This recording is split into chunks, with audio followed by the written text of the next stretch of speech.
I read 66 books this year. Let's talk about them. I'm just gonna talk about them in the chronological order that I read them. So let's start with the first book, a little January classic. Why don't we? And that is The Solace of Open Spaces. All about a woman moving to Wyoming from Los Angeles, trying to kind of resettle her bones and start a new life. This is great for people that want to move to a place where they feel like nobody will probably know their name. And when they do learn their name, they're never going to forget it, because it's all about the people in these kind of places. And it's all about learning to adapt to your surroundings. And it's a great book. I mean, I love it. As a woman that would love to move to Wyoming or Montana, this is great. I mean, can I complain about my experience with this? Absolutely not. So this was number 66.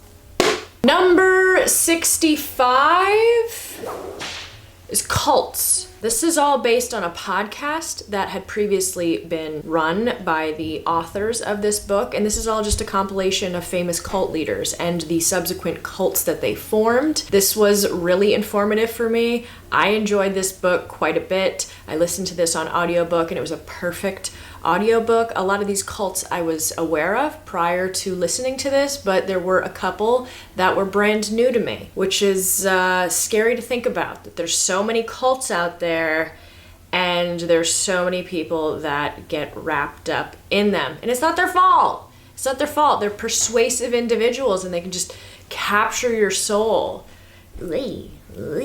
65. Number 64. I'm gonna lose count, so please bear with me, babe. The White Tiger. I talked about this in my top favorite books of the year last year. This is about servitude, all about your class, and it's about this incredibly eager servant trying to kind of break out of the rank that he was placed in. Great storytelling. I thought this was a fantastic book, and I think about it quite often. The next book is I Will Die in a Foreign Land by Kalani Pichard. This is all about the 2014 revolution in Ukraine. This is 3 stories told by 3 completely individuals that seemingly have no connection between them.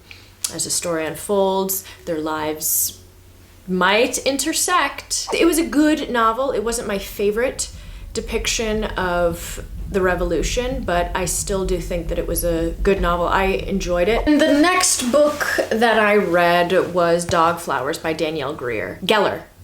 I had wanted to read this book for a while. This is Danielle's story of kind of retracing the paths of her family on a Navajo reservation. It's all about kind of breaking the trauma of the family's past and learning to kind of forge her own path. I thought this was really good. I thought that Danielle's writing was pretty strong. I found myself feeling incredibly hopeful for her. It wasn't my favorite memoir, but as always with memoirs, I don't like to judge somebody's life through their writing, because who am I to judge their story, right? I feel like I'm straddling the camera. After that, we have A Room with a View by E.M. Forster.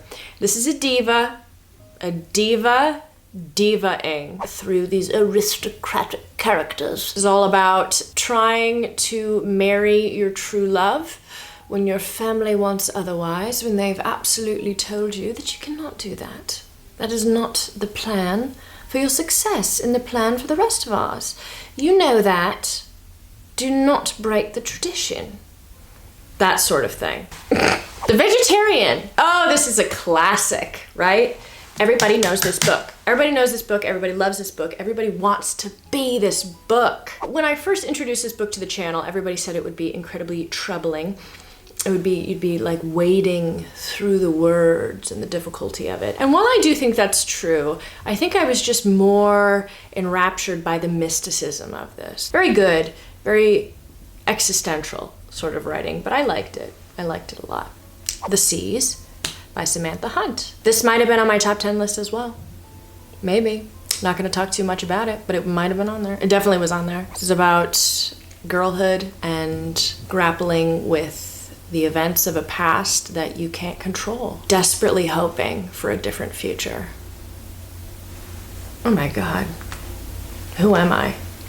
I've After that, I read Rogues by Patrick Radden Keefe. This made it onto my best nonfiction list. I enjoyed this. This was all magazine articles compiled by Keefe to make a book. Basically, the main vein tying all these stories together is that it's about people who led these very off-kilter kind of lives. They were a little bit different. They strayed off the normal path and they created these own visions for themselves, whether it was great, whether it was wrong, and whether it was just downright hilarious. So that was fun. I enjoyed that book. Some stories were greater than others, but for the most part, I thought it was a fun read. Bluest Eye by Toni Morrison. Absolutely heartbreaking, absolutely stunning writing, absolutely great story. As I said before, I'll say it a million times more, I read it in a day. This was a really fantastic Morrison to pick up. And I don't know, I feel like I would maybe start with this book if I was reading Morrison's work. I feel like that's a pretty sound piece of advice. Sound off in the comments which one you think would be the best Morrison to start with, but I feel like this is a pretty good one to start with. Definitely deals with grief and not the most easy to digest things. So there's a lot going on there, but I feel like the writing in this it just takes you along the ride so seamlessly and so wonderfully that you can't help but absolutely cherish your moments with this. Another book that made it onto my top 10 fiction, Sorrow and Bliss by Meg Mason, about a woman struggling with an unidentifiable illness and the way that she's learning to grapple with it and the way that people around her kind of address the situation and how she's able to try to navigate some sense of normalcy. Really funny, hilarious, loved this, unexpectedly loved this. Top tier. Top tier! What can I say? Top tier. And then after that, I have A Little History of the World by E.H. Gombrich. Made it onto my best nonfiction. I loved this. As somebody who really, really loves history, someone who enjoys history, I thought that this was a great way to get all of these facts in a really concise setting. You don't feel like you're overstimulated with so much information. This feels like you're going on a really scenic tour through a history museum. And then we have Later by Stephen King. I totally forgot that I read this book, and you know what? This book was fantastic in the beginning. I was so obsessed with this book. Oh, girl, I really was like, this is gonna be a favorite of the year. I like Stephen King. I think he's a groovy writer. I think he obviously has mastered his craft in a way that very few authors can do, especially how prolific of a writer he is. But sometimes I feel like my guy gets going so strong and at the end he's like, just like, make it a monster, you know? Which is not bad. This just felt so strong in the beginning and then just didn't happen for me in the end. But it was a fun, pulpy read. This was fun. I mean, I didn't waste my time with this novel at all. And then we have, oh my God, where do we have it? Is it here? I think I sold this. I think I sold this book. This is A Perfect Stranger by Roxana Robinson. I picked this up on the side of the road. I really wasn't anticipating anything with this book. And you know what? It served what I was expecting. Nothing more, nothing less. I thought it was pretty good. This is all just short stories, and focusing on the American experience and families and relationships. Feels very similar to another book that I'm gonna talk about, but the other book I think did it a little bit better. The next book that I read was Sally Rooney's Beautiful World, Where Are You? My first Sally Rooney. I liked it. I would be interested to read her other novels. This was absolutely not what I was expecting when I was thinking about Sally Rooney. So for that, I appreciate it. And then I read this book. I Love You. That's all that needs to be said. Then I read Plain Song. This book, oh dear Lord, I cried so hard and got so far, and in the end, it did matter. This was such a heartwarming book. It's all about a small community of farmers and like a cheerleader that gets pregnant. It's just all about coming together as a community. And as a small town girl, I loved this. Oh, I was doing a puzzle when I was listening to this on audiobook, and it's gonna make me cry again. It's gonna make me cry. If you want a good cry, this is a book for you. And to follow up on another good crier, we have When Breath Becomes Air. The famous When Breath Becomes Air. This is a fantastic way to assemble your mind around grief and loss, and it's written by a doctor who was going through death. It breaks it down in a way that's not scary. It's very clinical, and it's just showing how the people that we anticipate have no fear in the eyes of death, how they equally are just as afraid and trying to understand what's going on. Really great. It's a classic. It would have made my top 10 fiction list, but everybody knows how good it is, so I feel like I wasn't contributing to anything on that conversation, but it's a great book. Really great. Like, of course, fantastic. Butts, a backstory. This was not my favorite book of the year by any means. This is all a history of butts, and while I think the concept is brilliant, startling, fun, cue the fanfare, this didn't do it for me. There were moments that I loved, and there were moments that just felt like pop culture cheapness. One Moonlit Night by Caradog Pritchard, a Welsh classic. I read this because everybody was reading it.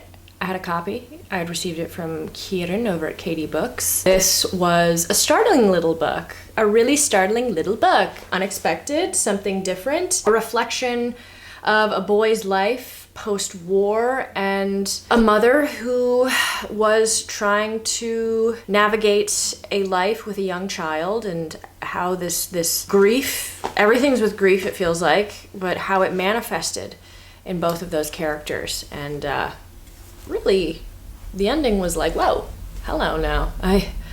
Where did you come from? Good book though, liked it. The Piano Teacher. You crazy girl. Crazy girl! I read this book and then watched the movie. I have a whole video on it. This is a wild book. This is absolutely, for the freaky girls in your life. Yeah. Oh yeah. And so to go off of that weird, kind of dismal section of my reading, I have The Killer Inside Me by Jim Thompson. Yes, I read this because so many people had talked about how graphic that this novel was. I think at the time when it was written, it definitely was a standout for what it was about. It's about a killer in Texas, and he's taking no prisoners. He's just downward ugly. And there's a lot of twists and turns, and I think it's written well. If you like those sorts of books, this is kind of a classic in that realm. I'm happy I read it. No regrets. No regrets. Cowboy. After that, I have A Movable Feast by Ernest Hemingway. I'm actually very disappointed in myself because I forgot that this was a memoir, basically, and I would have 100% put this on my favorite nonfiction reads of the year. For some reason, I just skimmed over this. This is a fantastic book. A lot of Hemingway haters, not haters, but people that don't necessarily like Hemingway that much, they always say that this is their favorite Hemingway. I feel like anybody can read this book. There's a lot of gossipy sort of features about it. This is just so good. This is great. I loved this. I mean, I love Ernest Hemingway, so I'm not gonna like this, but this just made me enjoy his writing, his craft so much more. Okay, and now I get to talk about the very fun, that is one of the plays that I worked on this year, and that is Speed the Plow by David Mamet. David Mamet's a little bit of a controversial dude, right? I am talking about his writing. I think his writing is pretty good. It's like on this Aaron Sorkin level, right? If you're aware of that screenwriter. It's very fast. I was playing the role that was originated by Madonna, which I think is so fitting, and I am a material girl. No, I liked this. This was a lot of fun. This is supposed to be a comedy, which I think in the right setting, it can be. It's all about Hollywood executives making the next big thing, and one of them kind of has a moral dilemma, a come to, you know, the light moment. It's good. I liked it. It was a fun read. I Am by Maggie O'Farrell. And this was actually the first time I read anything by Maggie O'Farrell. So interesting to start with her memoir about nearly dying 17 times. Well, not exactly her dying, but a couple of glimpses of instances of her nearly dying, and then a couple more of her near and dear family members nearly passing. Interesting novel. Really bad luck, but good. Then I have The Life of a Stupid Man by Ryunosuke Akutagawa. This was a little sliver book. I love those little penguin black classics, the tiny little ones. I remember finishing this on Brighton Beach. And no, it was Rockaway. I remember, yeah, Rockaway. I was sitting on the wharf and Oleg was skating with his friends and I finished this book. Not a really fitting setting, but yeah. John Updike, Of the Farm, made my top 10 list. I loved this. This was very, very close to my life. Not really, but kind of had the same sentiments. All about reconnecting with your family after seemingly taking a new identity in the big city after coming from a small town. Really great. Then I read Pure Color by Sheila Heti. Okay, this is a very, very popular book among certain circles of readers, and I totally understand that. I think the writing's beautiful. I think that if you just kind of unlatch the ground that you're on and you're not anticipating having a super grounded experience in your reading, then you're gonna totally run with this. I got a little bit lost, which is upsetting because I wanted to really love this book. I think I was just going in anticipating something completely different, and then when it ended up being this whole revelatory, beautiful sensory experience, I wasn't entirely ready for that. In retrospect, I think it's beautifully written, so different. Feels like Terrence Malick's Tree of Life. That's exactly what it felt like for me when I was reading it, if that gives you a vibe. Crapulachia by Scott McLaughlin, a memoir about the people in his life living in Appalachia. People, you know, screaming at each other, people setting houses on fire. I was more interested in the fact that in the afterword, he kind of admits to like changing some people's stories around, which I'm all for. Like, hey, artistic liberty, go for it, you know? It was okay, not my favorite. Oh my God, we have so many books to talk about, Jesus. Eiger Dreams, Johnny Krakauer. I love John Krakauer. This is also another little compilation of his journalism pieces. All great stories, love him, absolutely. Give me more, yes, yes, yes. Taipei by Tao Lin. I read this in the summertime.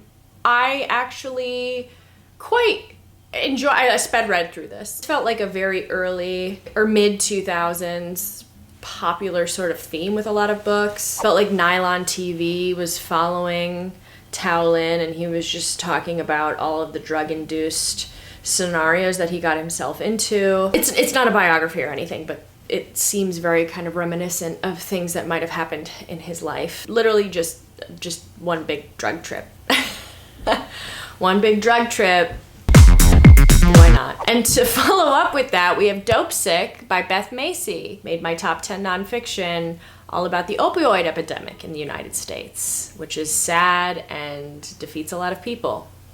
But it was a good read. Underground by Haruki Murakami. This is all about a subway gas attack. It was orchestrated by this cult. A lot of people were affected by it. But what was interesting about this novel was that Murakami interviewed a lot of the victims, but also followed up on the Japanese psyche and how people were kind of not allowed to fully process it and just kind of were told to continue on with their lives, and all of the after effects of that and how people were living their lives. It was interesting. Not my favorite. I think it felt very repetitive at times, which is really horrible to say because it's people telling their stories. But just looking at it from a novel perspective, that is what it felt like. Heartbreaking story, Jesus. Ugh, like, Horrible. An Imaginary Life by David Maloof. This is a strange little novel. This is all about a poet that was exiled to a remote island, and he comes encounter with a feral child, and it's all about the dynamics between the two. This was, I think, some of it did go over my head, but there were moments of absolute clarity and beauty in this. Really just a outstanding piece for someone who I think would be really, really interested in these sort of retellings. Okay, Small Things Like These by Claire Keegan. She's taken over the like sad little spaces of our hearts, the little spaces that just want to feel love and acceptance. She's taken over them. I feel like everybody has wonderful things to say about Ms. Keegan. I'm going to add to that. This was a really heartwarming, gentle novel that tackles difficult scenarios, but does it in a way that shows you how valuable human-to-human interaction can be. Then we have Crackpot by John Waters. I love John Waters. This was great. Probably gonna read this again next year. This year, Jesus. Probably gonna read it again this year. If I had a mustache, I would have John Waters' mustache. A Man Called Uwe. People have told me how to say it, and I know that I've captured it at least once, but is this the time? I don't know. I wanted to cry audibly, and I did. The last couple of pages got me. They got me good. They got me real good. It's all about an old man. You know, a grumpy old man who has been told that life is all about persisting and always keeping a sharp razor blade personality. And his neighbors show him he doesn't have to be that way anymore. A Visit from the Goon Squad by Jennifer Egan. Feels like the first time I read it, I loved it a lot more. Feels like the second time I read it, I understood why it captivated so many people, but do I think it like stood out majorly? I don't know. This is all about intersecting stories and how they all connect, which I love. I love an intersecting story. Who doesn't? In the end, it's supposed to be in the future, right? And then they're sending these text messages that are just really like, make me cringe a little bit. If you want a good story that's just gonna get you going back into reading, this is one of those books. Just get you right back in. The Wayward Bus by John Steinbeck. I'm surprised I didn't put this in my top notable mentions, favorites, because I actually liked this book a lot. This is all about a bus that is taking a group of people from totally diverse backgrounds and personalities to a destination. The bus gets derailed and chaos ensues. I mean, it's a Steinbeck novel, so of course it's fantastic. So I guess we'll talk about the other Steinbeck that I read now that I'm talking about it, and that is The Moon is Down. This is all about a small town that is being kind of overtaken by occupying forces. What's interesting about this is it kind of had to be smuggled and translated. This came out during the reign of Nazi Germany, and this was absolutely forbidden, and this was used as propaganda, and it worked. It worked pretty well. I think I like Wayward Bus a little bit more, but this was a really good novel, and it's also interesting to see the power of what language can stir in people. Okay, keep going. Can't Keep a Good Woman Down by Alice Walker. It might be on my favorite list as well. This was great. I really liked Walker's writing, and these were some really good stories. I read this in a day, got sunburnt. That's how the story goes, babe. That's how the story goes. Regarding the Pain of Others by Susan Sontag. Really, startlingly stunning book. All about how photographs and other sorts of media can kind of rile up the general public to persuade an opinion, but also fully detail the extent of crimes or horrible tragedies. So good, really interesting, loved it, made my favorite nonfiction. Age of Grief by Jane Smiley. This is the better version of that Roxana Robinson book. Very American short stories dealing with relationships. This one focusing primarily more on relationships. Really great, made my favorite top 10, loved it. Wild by Cheryl Strayed. Literally one of my favorites now. All about hiking the Pacific Crest Trail. But more than that, it's about endurance and finding out who you really are. I love this book. Absolutely timeless for me. We'll revisit this 100%. 100%. Getting Lost by Annie Arnaud. I'm sorry, I have to say it. I have to cringe myself out. This was not my favorite book at all. It actually made me a little bit upset at certain points. While I can totally honor the vulnerability and the transparency of Arnaud detailing her relationship with a high-ranking Soviet, I kind of got bored of it. Geek Love, loved this, just talked about this in a recent video. Could have been my favorites fiction of the year. So good. All about a carnival family. A carnival family just beating the shit out of each other. The 90s by Chuck Klosterman. All about the 90s. Culture, sports, technology, political, everything 90s that you can imagine. Broken up into little chapters, making it easily digestible and fun for the whole family. The Limit by Rosalind Belbin. Loved this book. It's all about a woman dying and her husband learning how to live after, kind of learning with understanding the new permissions of life now that he is a widower. Really good. Unexpectedly good. Okay. And then we have The Guest by Emma Cline. This was a love or a hate. I thought that it was something different than what I usually pick up, trying to implement more kind of bestsellers and newer releases into my library, and this was a really nice addition. This is all about a woman kind of navigating Montauk and the Hamptons without really being invited, right? She's a guest. She's been dumped by her much older, affluent boyfriend who kind of invited her into this circle, and she's trying to paw her way back in. It has a very ending, but I thought throughout it was pretty good. And I had a fun time with it. I had a fun time. It was fun. It was a fun novel. Pineapple Street by Jenny Jackson. This wasn't really for me. It's all about affluent, like Carroll Gardens Brooklynites. I see that all the time throughout my day-to-day, and I just, yeah, this wasn't like a love. Smoke Gets in Your Eyes. This is all a memoir about working in a crematorium. This is really eye-opening and interesting in a lot of parts, specifically in the beginning when it was much more about the work of being in a crematorium, the behind-the-scenes things that you really don't understand are at work when bodies die. This reminds me of 6 Feet Under, which is one of my favorite shows of all time. Oliver Sacks, Anthropologist on Mars.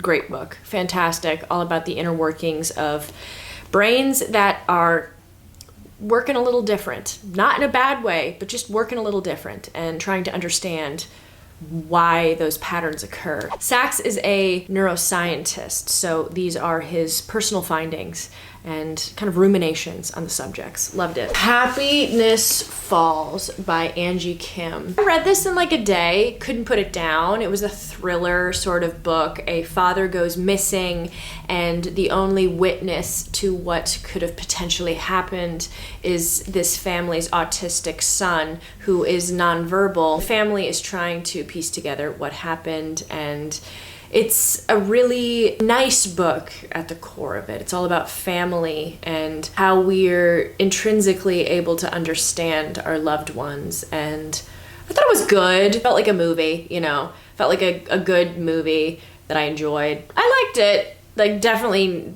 I would give this to someone who doesn't really read a lot, but wants a book that would sit well with them and make them want to read. That's kind of what this felt like to me. Then I read Go Ask Alice. Someone sent this to me and there was no return anything on this, so I don't know who sent it to me, but if you did, thank you so much. This is a famous book, right? This was infamously uncredited with who wrote it for many, many years. And it's now, Beatrice something is the author's name. It's all about a girl, a very cautionary tale about a girl who begins smoking weed and then her whole life becomes a downward spiral. Honestly, you know, I read it in a day. I read it in like 5 hours probably, doing my laundry, carrying this book. I mean, it's definitely a ride. I think I expected what I got out of this, and that was groovy. Grooviness. Basically just a novel telling you not to do anything bad, which at the time I'm sure worked really, really well. But now it's a fun little relic of history. I kind of liked it though. Then I read Vladimir by Julia May Jones. I got this from the library. I literally read it in a day. I vlogged this. It has a lot of like meditations on mid-age and how you're received as like in the middle ages of your life, not like the Middle Ages, like the time, you know what I mean. Remains the Day by Ishiguro. I mentioned this when I read it before. I thought that this was Never Let Me Go, so I got about like 25-30 pages in and I was like, isn't this a different book? And it was. This is all about a butler's absolute alliance and undying commitment to his homestead that he watches over, his boss, and it's all about the chronicling of that. It was good. And I performed What the Butler Saw by Joe Orton. Well, I did like a reading of it, and this is all like a very campy 70s, like, ooh, ooh. Austin Powers feels like this, which I love Austin Powers, so this was fun. And I sort of had to play the very like, kind of character, which I always have a lot of fun playing. Oh, and then I did a reading of The God of Carnage, which was fantastic. Oh my God. This is all about two couples living in Brooklyn and their sons get into a fight, and it's all about the modesty and the understanding of how we can try to solve this conflict between the parties, and then just chaos ensues. It's great. I loved it.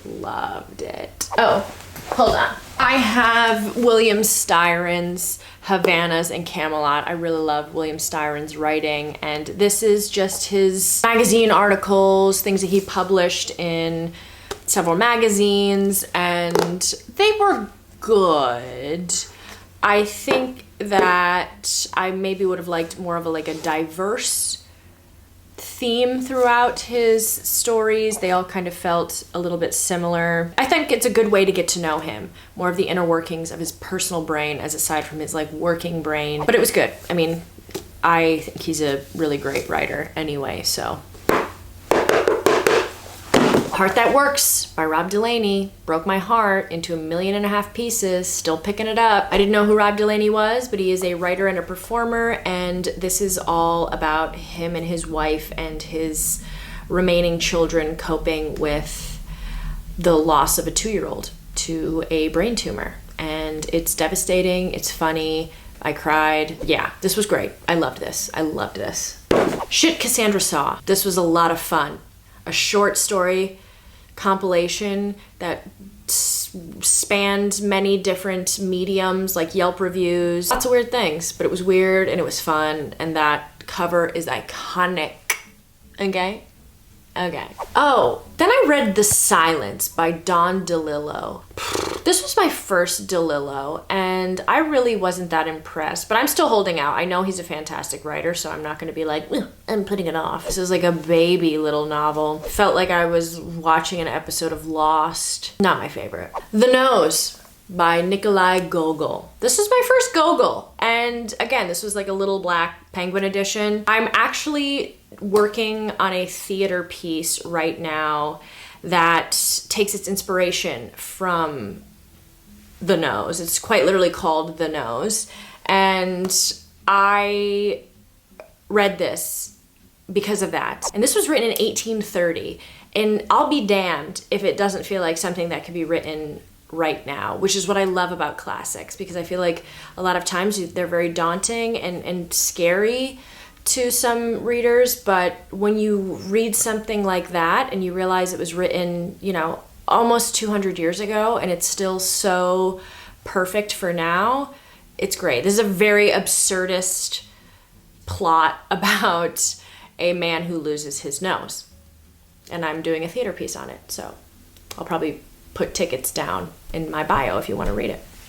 Or if you want to watch me. Okay, we're on the last 3 of the year. Norwegian Wood by Haruki Murakami. This is a classic. This was kind of the book that put him on the map, right? This was the book that made him pop. The book that made him the book that made him that. I thought it was good. Like I said before, I enjoyed the experience, but I think I wish I read this when I was younger. I think it would have had a little bit more of an impact on me as opposed to now. I also have this book. Oh, where is it? Day by Michael Cunningham.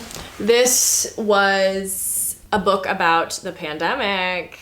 Not just the pandemic, but this is all about one day over 3 years, 2019, 2020, 2021. And the pandemic definitely comes into play, right? Because 2020 happens and then maybe something happens in 2021 because of the pandemic, but it's all about one family living in a brownstone and kind of touching into how the internet becomes people's lives and how insular you can feel even when you're surrounded by other people, and kind of looking into how the pandemic further amplified that, but then it brought us together, blah, blah, blah. It was good. Wasn't my favorite. I think that the beginning was a lot stronger than the ending. And then the last book of the year, girl, you know it, The Glutton by A.K. Blakemore. This was a great book. This was unlike any contemporary fiction that I have read. This is all about, I meant to look up the name, but Tara. Sorry. He's a famous glutton in French history, and Blakemore took that and kind of ran with this artistic liberty of crafting a story about him and why he became this glutton. And it's so different, it's so well written. Like, oh my god, she does not shy away from absolutely running with fantastic sentences. I don't think this is gonna be everybody's cup of tea, but it was really mine. That was great writing. This is what I'm, like, the writing that I'm looking for right now when I'm looking for contemporary fiction. Not sparse at all. Giving it to you. Giving it to you. Oh my god. Oh.